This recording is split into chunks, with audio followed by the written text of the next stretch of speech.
Assalamualaikum warahmatullahi wabarakatuh. Kembali lagi di channel Berita Mistis. Untuk kisah kali ini ada sebuah cerita yang diambil dari Facebook dari tulisannya akun yang bernama Naila Nur Fajria Ramadhani. Dan untuk kisah yang akan saya bawakan kali ini yaitu sebuah kisah yang berjudul Rumah Bekas Tempat Pesugihan Monyet. Dan sebelum kita masuk ke ceritanya, tekan dulu tombol like video ini dan jangan lupa tekan juga tombol subscribe channel ini. Dan nyalakan juga lonceng notifikasinya agar tidak ketinggalan cerita-cerita baru dari channel ini.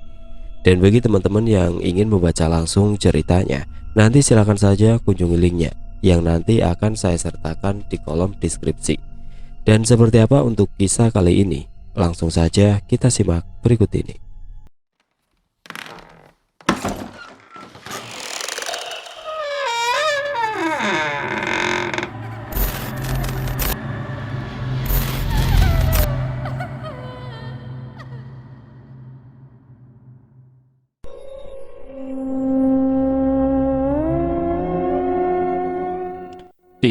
Tidak, jangan bunuh aku. Pak Darman berteriak histeris ketika raja dari semua monyet memberikan perintah kepada pasukannya untuk segera memberi pelajaran atas kelalaiannya. Tidak, jangan, ampun. Pak Darman terus berteriak memohon ampun saat sekumpulan monyet mulai mencapik tubuhnya. Pak Darman kala itu masih dalam keadaan bernafas dengan tubuh yang dipenuhi luka cakar. Melirik dalam-dalam kepala raja siluman monyet.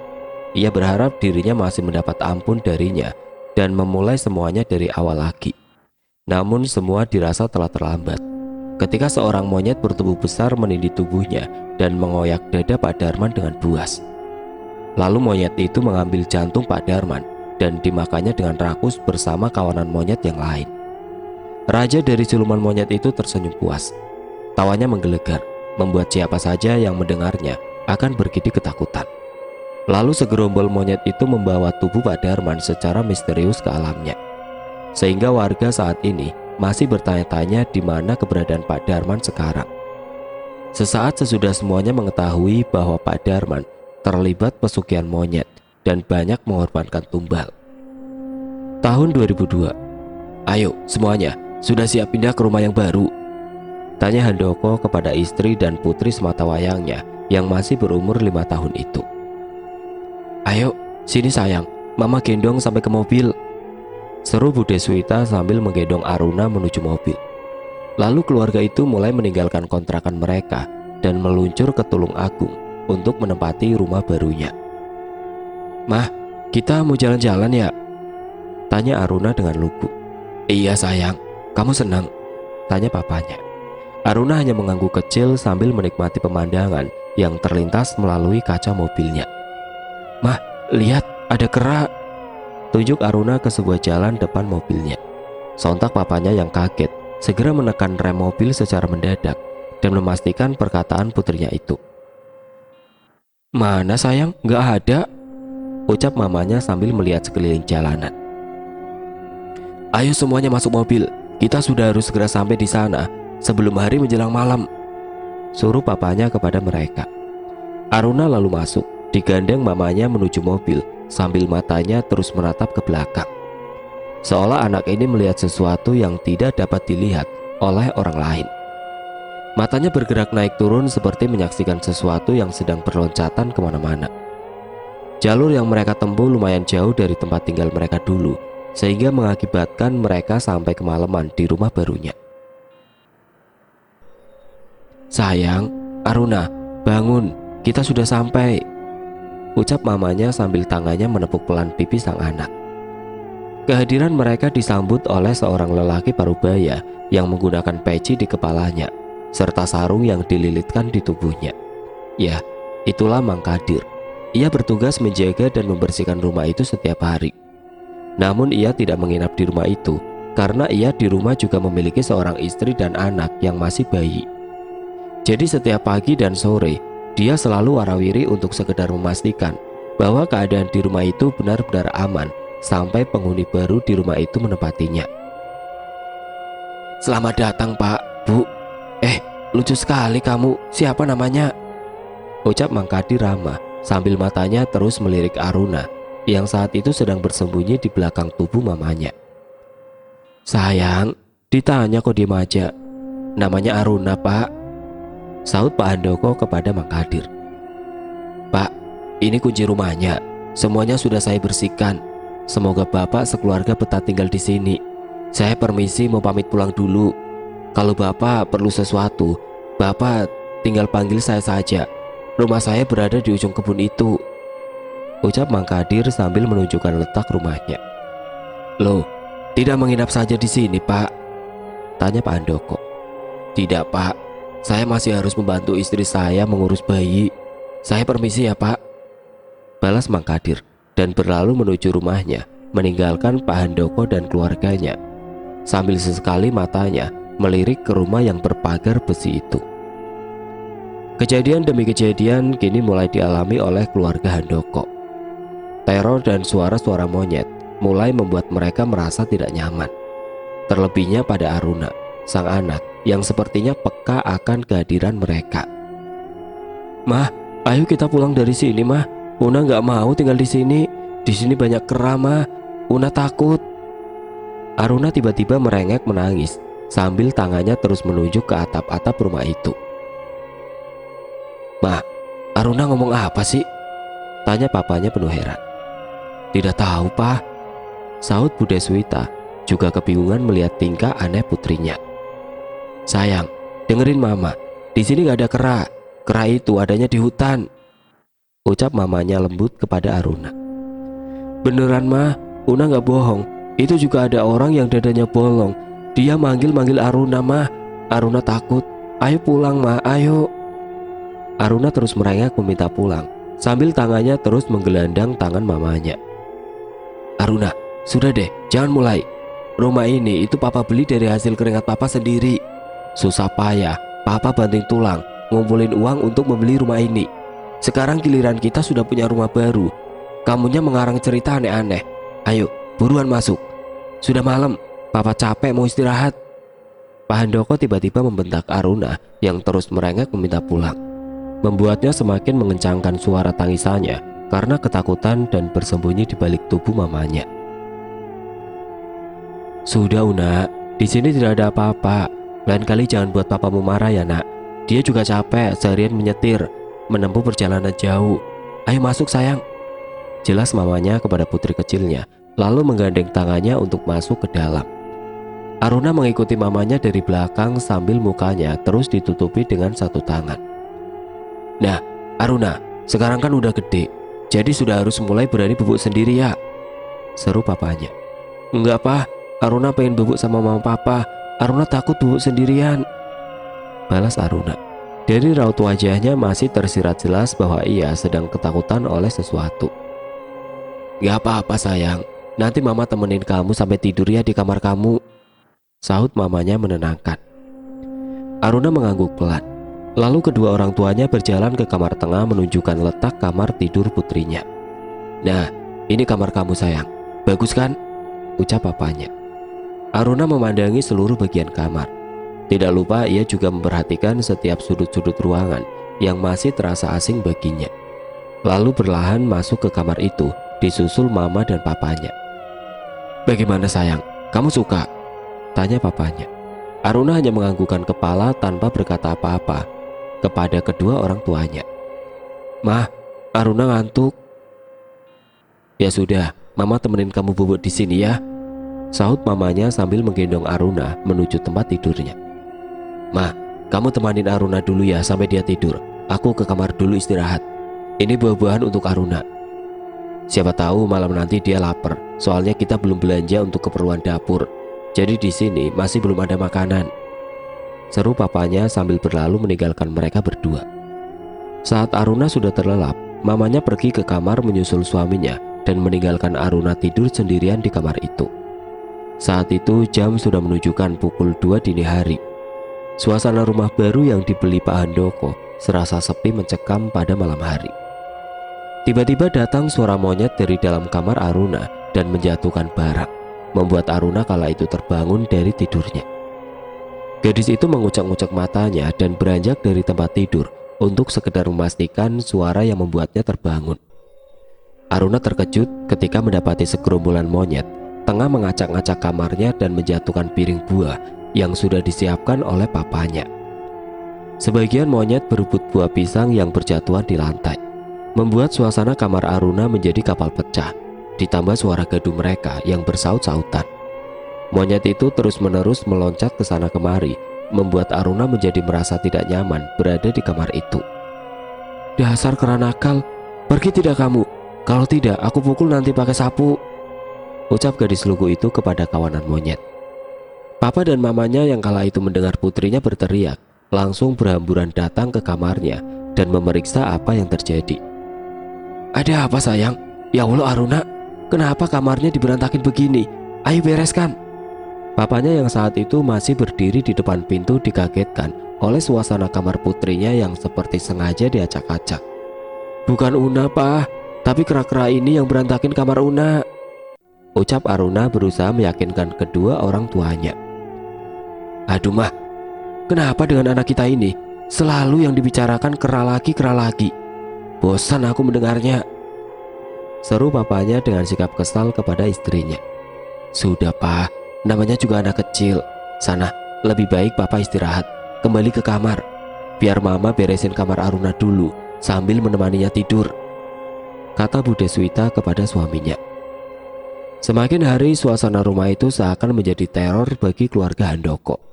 Apa yang telah terjadi pada putrinya membuat Handoko segera bertindak untuk memecahkan sebuah misteri yang belum terungkap. "Hanya Mang Kadirlah yang bisa menjelaskan semua ini," gumamnya dalam hati. "Aku harus secepatnya menuntaskan masalah ini. Jikalau benar apa yang dikatakan anakku bahwa rumah ini dihuni oleh segerombolan kera, maka aku harus mencari tahu apa yang sebenarnya terjadi pada rumah ini sebelumnya. Satu-satunya seseorang yang dapat memberikanku informasi adalah Mang Kadir. Aku harus ke rumahnya malam ini juga.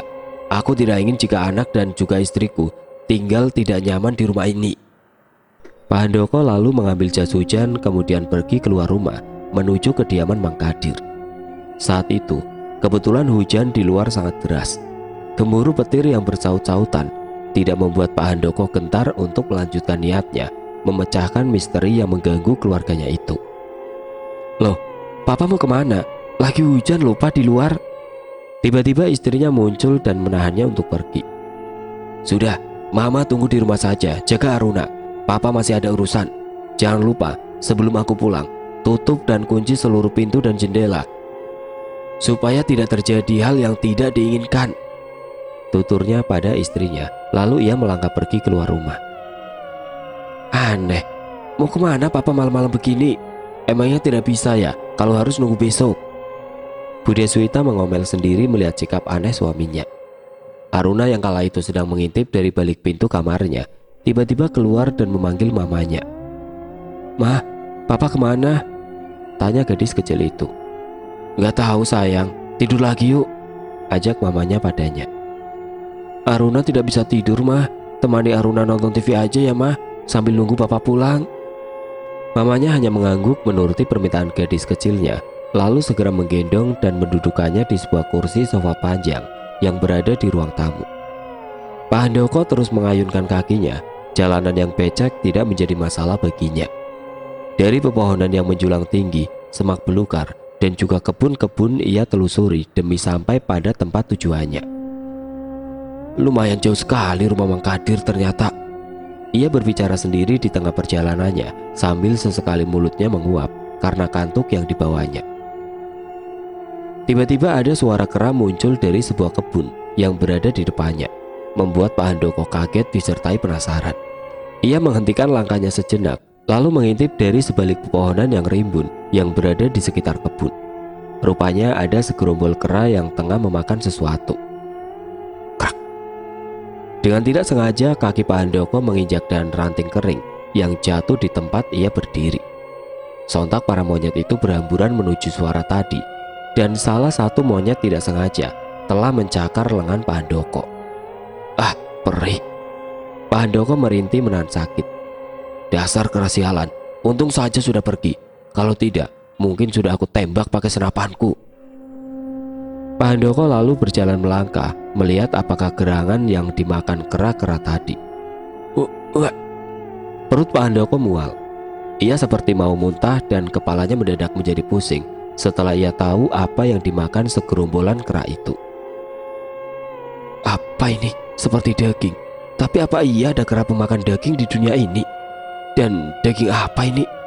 Mustahil sekali jika ini adalah daging manusia, ucapnya sambil tangannya menutup hidungnya karena aroma busuk yang ditimbulkan dari daging itu. Ah, masa bodoh, kenapa juga aku harus memikirkannya? Lebih baik aku lanjutkan perjalananku supaya segera sampai ke rumah Mang Kadir. Assalamualaikum. Pak Handoko mengetuk pintu rumah Mang Kadir yang terbuat dari kayu itu. Sebagian pintunya sudah rapuh karena dimakan oleh rayap. Waalaikumsalam. Terdengar suara teriakan dari dalam rumah menyambut salamnya. Loh Pak, ada apa malam-malam kesini? Bahkan sudah mau hampir subuh. Ayo mari masuk Pak, ajak Mang Kadir kepada Pak Handoko. Silakan duduk dulu Pak. Bu, tolong bikinin minuman untuk tamu Bapak, suruh Mang Kadir pada istrinya. Lalu istrinya pun keluar sambil menggendong bayinya yang masih berumur 40 hari. Ya beginilah keadaan rumah saya Pak. Maaf kalau saya hanya bisa menyuruh Bapak duduk di sebuah tikar yang lusuh. Harusnya orang besar seperti Bapak duduknya di sofa mewah, seru Mang Kadir disertai tawa malu. Ah, Mang Kadir ini ngomong apa? Tidak apa-apa Mang, sahut Pak Handoko. Oh ya, ada apa Bapak datang kemari? Tanya Mang Kadir.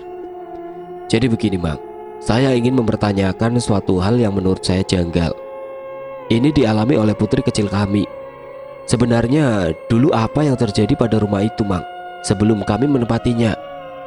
Tanya Pak Handoko. Mang Kadir menghela nafas panjang. Sejenak ia berdiam hingga lama tidak ada kata-kata yang keluar dari mulut keduanya. Saya sudah menduga bahwa putri Bapak bisa melihat sesuatu yang tidak bisa orang lain lihat, seru Mang Kadir, yang kala itu juga ucapannya membuat Pak Handoko terperangah. Maksud Mang Kadir apa? Tanya Pak Handoko masih belum paham. Benar Pak, putri Bapak bukan gadis sembarangan. Ia bisa melihat mereka yang tidak kasat mata, tutur Mang Kadir. Pak Handoko kaget mendengar ucapan Mang Kadir. Ia sendiri yang sebagai ayahnya tidak menyadari bahwa putrinya itu memiliki kelebihan. Pak, sebenarnya saya malas untuk menceritakan hal ini, karena di samping itu, kisah ini sudah lama sekali tidak diperbincangkan, dan sekarang Bapak kembali mengungkit kisah yang memilukan ini, jelas Mang Kadir padanya. Maafkan saya Mang, namun saya juga tidak mau jika istri dan juga anak saya tinggal tidak tenang di rumah itu, balas Pak Handoko. Istri Mang Kadir lalu keluar dari dapur membawakan teko yang berisi teh beserta pisang rebus. Monggo Pak disambi, maklum saya hanya punya ini, kata istri Mang Kadir. Tidak usah repot-repot Mbak, ini juga sudah lebih dari cukup, sahut Pak Handoko. Istri Mang Kadir lalu duduk bersebelahan dengan Mang Kadir sambil menggendong bayinya yang masih terlelap. Saya akan menceritakannya besok saja Pak, ceritanya sangat panjang. Kalau saya ceritakan sekarang, takutnya Bapak nanti malah ketiduran di tempat kumuh saya ini. Lagian sekarang juga sudah hampir subuh, seru Mang Kadir sambil bercanda. Ah, Mang Kadir bisa saja. Kalau begitu saya pamit pulang saja ya Mang, ucap Pak Handoko sambil berdiri dan melipat mantelnya. Jangan Pak, lebih baik kita subuhan dulu di musola sama-sama, biar hati dan pikiran kita juga tenang, ajak Mang Kadir pada Pak Handoko. Baik Mang, saya setuju, ayo, seru Pak Handoko. Bu, aku ke musola dulu ya, assalamualaikum, ucap Mang Kadir pada istrinya sambil mencium kening bayinya. Loh Pak, ini tehnya tidak diminum dulu, tanya istri Mang Kadir kepada keduanya. Nanti setelah subuhan saja Bu, sahut Mang Kadir sambil berlalu. Lalu keduanya pergi untuk menunaikan sholat subuh di musola bersama-sama. Seusai menunaikan ibadah sholat subuh, Pak Handoko dan Mang Kadir pulang. Niat hati Pak Handoko ingin pulang ke rumahnya kala itu, takut istri dan juga anaknya sudah menunggunya. Namun Mang Kadir mencegahnya.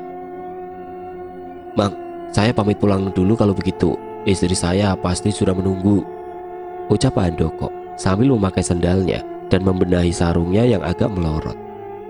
Loh kok pulang Pak? Katanya tadi mau bertanya soal asal-usul rumah itu, sahut Mang Kadir sedikit meledek. Bagaimana ya Pak? Takutnya nanti istri saya ngomel-ngomel kalau saya tidak segera pulang, balas Pak Handoko sambil garu-garu kepala. Ah, jangan dipikirkan soal itu Pak, nanti saya yang bantu menjelaskan. Ayo mari, lagian teh juga pisang rebusnya kan masih utuh. Sayang, mubazir Pak, canda Mang Kadir padanya. Keduanya lalu memutuskan untuk melanjutkan kisah tentang misteri rumah itu dan membahasnya di rumah Mang Kadir. Assalamualaikum Bu, Bu, buka pintunya Bu, teriak Mang Kadir dari luar rumahnya. Waalaikumsalam, iya Pak, tunggu sebentar, sahut istrinya dari dalam. Sudah selesai sholatnya Pak. Loh, ada Pak Handoko juga, mari masuk Pak. Sudah Bu, Ibu sudah sholat belum? Di mana Tole? Tidur? Tanya Mang Kadir pada istrinya. Sudah Pak, iya, anak lanange sudah tidur dari tadi, habis minum susu. Monggo Pak, duduk, saya mau ganti baju sebentar, ucap Mang Kadir. Kemudian melangkah menuju kamarnya untuk berganti pakaian. Tidak berselang lama Mang Kadir kembali menemui Pak Handoko dan duduk bersebelahan dengannya. Apa Bapak yakin ingin mengetahui semua rahasia tentang rumah itu? Tanya Mang Kadir meyakinkan. Iya Mang, saya juga ingin tinggal nyaman di rumah itu tanpa ada gangguan apapun, sahut Pak Handoko. Mang Kadir menghela nafas panjang. Sepertinya susah Pak, ucap Mang Kadir ragu. Maksudnya Mang? Tanya Pak Handoko masih belum mengerti. Ya susah Pak, kalau Bapak ingin tinggal nyaman ya Bapak harus meninggalkan rumah itu, tutur Mang Kadir secara terang-terangan. Tapi kenapa Mang? Rumah itu saya beli dengan hasil jeripaya saya sendiri. Saya kerja keras banting tulang demi untuk membeli rumah itu sebagai tempat tinggal untuk keluarga saya, seru Pak Handoko tegas. Iya Pak, saya tahu. Tapi Pak, rumah itu dulunya bekas pesugihan monyet. Jadi kalau mengusir mereka dari sana itu sangat mustahil, celetuk Mang Kadir dengan nada agak setengah berbisik.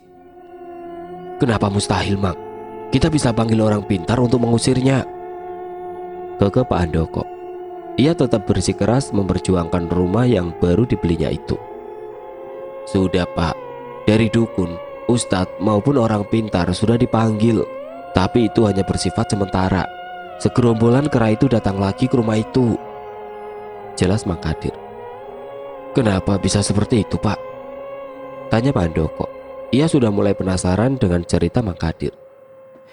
Karena kera itu sudah terikat pesugihan dengan tuannya, bahkan pemilik rumah itu belum diketemukan. Hingga akhirnya ia bangkrut dan rumah itu disita oleh bank. Lalu kemudian rumah ini dilunasi oleh saudagar kaya raya namanya Pak Ilmi. Ia tertarik oleh desain rumah itu yang mewah. Sampai akhirnya dia meninggal karena umurnya sudah tua dan anaknya menjual rumah ini kepada bapak, tutur Mang Kadir secara detail. Oh begitu. Lalu siapa sebenarnya pemilik dari rumah itu Pak? Tanya Pak Handoko sambil memakan pisang rebus yang telah disiapkan dari tadi oleh istri Mang Kadir. Pemilik rumah itu dulunya bernama Pak Darman. Dia asli orang sini. Dulunya dia adalah tukang sayur keliling dan istrinya bekerja sebagai tukang sapu jalanan. Mungkin karena mereka sudah lelah hidup miskin, mereka lalu memilih mencari uang yang haram, yaitu dengan pesugihan kera, ucap Mang Kadir. Wush, tiba-tiba angin kencang masuk ke dalam rumahnya dan membuat pintu rumah Mang Kadir terbanting. Bayinya yang kala itu sedang tertidur pulas tiba-tiba menjadi menangis kencang. Mang Kadir menghampiri bayinya yang menangis di dalam kamar. Sedangkan Pak Handoko, ia berniat ingin menutup pintu yang terbuka karena hempasan angin kencang tadi. Saat hendak melangkah untuk menutup pintu, Pak Handoko seperti melihat ada seseorang tengah berjalan terseok-seok ke arahnya. Setelah ia amati dengan jelas, mata Pak Handoko menjadi melotot. Tubuhnya kaku dan tidak bisa digerakkan. Ia mendapati kondisi seseorang yang berjalan tadi dengan tubuh yang tidak lazim. Dadanya bolong, tubuhnya banyak luka cakaran, serta kedua bola matanya hampir terlepas dan banyak mengeluarkan darah. Tolong aku. Terdengar jelas di telinga Pak Handoko suara tadi tengah merintih seperti kesakitan. Terdengar lirih, agak serak, namun memilukan. Pak Handoko tidak bisa berbuat apa-apa. Matanya terus tertuju pada sosok itu. Ingin rasanya ia beranjak dari tempat itu. Namun apalah daya, seluruh tubuhnya kini telah kaku seperti batu. Hingga akhirnya Mang Kadir datang menepuk pundak Pak Handoko. Seketika itu juga Pak Handoko terkejut dan bisa menggerakkan kembali anggota tubuhnya yang tadi mendadak kaku. "Pak, ada apa? Ayo masuk," ajak Mang Kadir padanya. Walau Mang Kadir agak aneh melihat sikap Pak Handoko yang melamun sambil matanya terus menatap keluar rumahnya. Pak Handoko, ayo masuk Pak." Mang Kadir mengulangi kembali ajakannya karena dia merasa Pak Handoko masih belum mendengar suaranya. Sambil tangannya menutup pintu rumahnya supaya Pak Handoko bisa mengalihkan perhatiannya. Maaf Mang, saya tidak tahu jika Mang Kadir berada di sebelah saya," saut Pak Handoko kaget. "Yalah Pak, saya dari tadi itu ngajak bicara Bapak, tapi Bapak malah melamun dan terus menatap keluar rumah. Sebenarnya tadi apa yang Bapak lihat?" tanya Mang Kadir penasaran. Mang, tadi saya, Pak Handoko masih ketakutan oleh sosok tadi. Ingin dirinya menjelaskan apa yang dilihatnya tadi, tapi peluh sudah membanjiri kening dan tubuh Pak Handoko. Ona anu apa Pak?" tanya Mang Kadir sambil mengernyitkan dahinya. "Mang, saya tadi melihat seseorang berdiri di balik semak-semak itu. Dadanya bolong, tubuhnya penuh luka cakaran, dan matanya melotot tajam ke arah saya. Dia seperti kesakitan minta tolong," tutur Pak Handoko sambil mengelap peluh yang terus menetes. Masa Pak? Saya di sini bertahun-tahun belum pernah melihat yang begituan. Ya, saya sendiri juga tidak ingin melihatnya," seru Mang Kadir agak tidak percaya. "Benar Mang, saya tidak bohong. Saya benar-benar melihatnya tadi di sana," saut Pak Handoko dengan yakin. "Kalau begitu, saya tidak jadi meneruskan ceritanya dulu Pak. Saya lihat Pak Handoko masih shock. Ini Pak, diminum dulu tehnya supaya tenang," ucap Mang Kadir sambil menyodorkan gelas berisi teh kepada Pak Handoko. "Terima kasih Mang. Kalau begitu saya pamit pulang dulu. Kasihan istri dan anak saya pasti sudah menunggu di rumah," seru Pak Handoko. "Oh begitu, mari Pak saya antar. Sekalian saya mau membersihkan halaman pekarangan Bapak." "Terima kasih Mang." Mang Kadir lalu mengantar Pak Handoko pulang. Ia takut akan terjadi apa-apa nantinya kalau Pak Handoko pulang masih dalam keadaan shock. Sekalian ia juga berniat membersihkan halaman rumah Pak Handoko.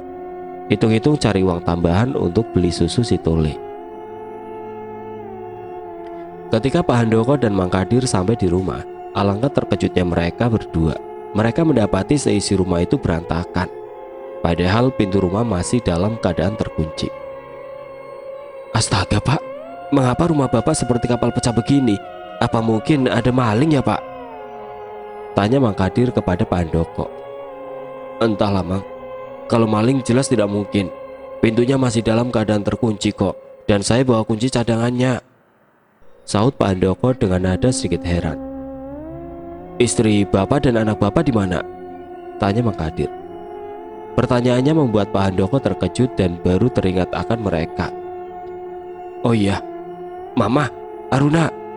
Pak Handoko langsung berlari ke dalam rumah, disusul Mang Kadir.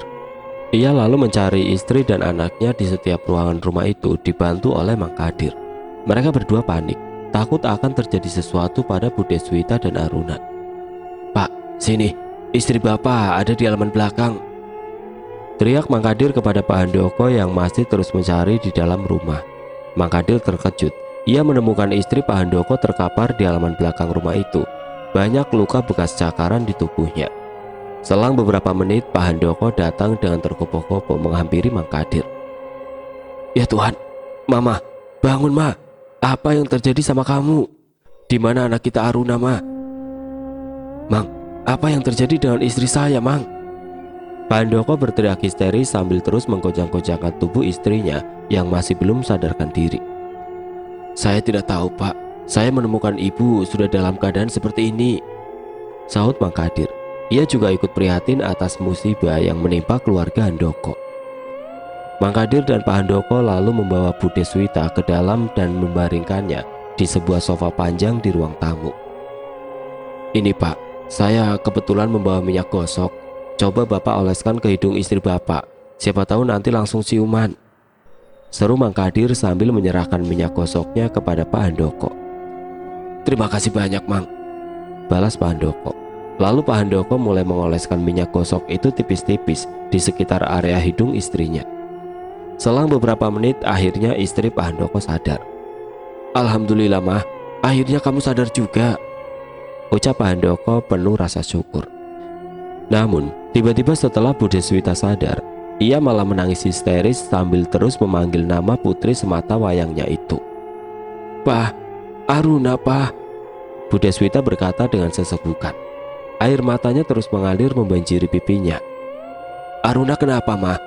Di mana putri kita sekarang? Tanya Pak Handoko yang kala itu sudah mulai panik. Aruna hilang Pah. Dia dibawa oleh segerombolan kera yang tiba-tiba datang kemari. Kera itulah yang ngacak-ngacak rumah kita.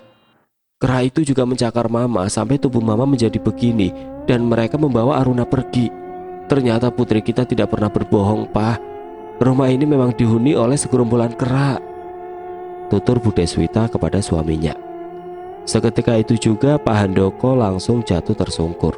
Tubuhnya lemas setelah mendengar penjelasan dari istrinya itu. Andai saja malam itu aku tidak meninggalkan kalian berdua, pasti kejadiannya tidak akan seperti ini. Ini semua memang salahku.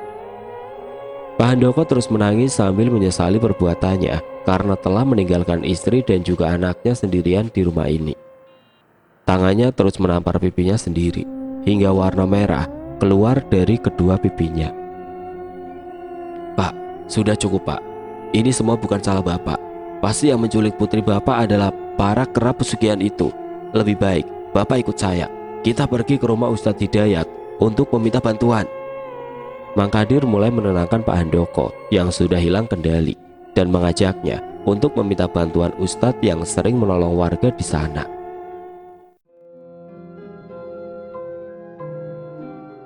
Oke teman-teman, sampai di sini dulu ceritanya. Nantikan kelanjutan kisah ini di video berikutnya. Agar tidak ketinggalan, klik tombol subscribe channel ini dan nyalakan lonceng notifikasinya. Wassalamualaikum warahmatullahi wabarakatuh.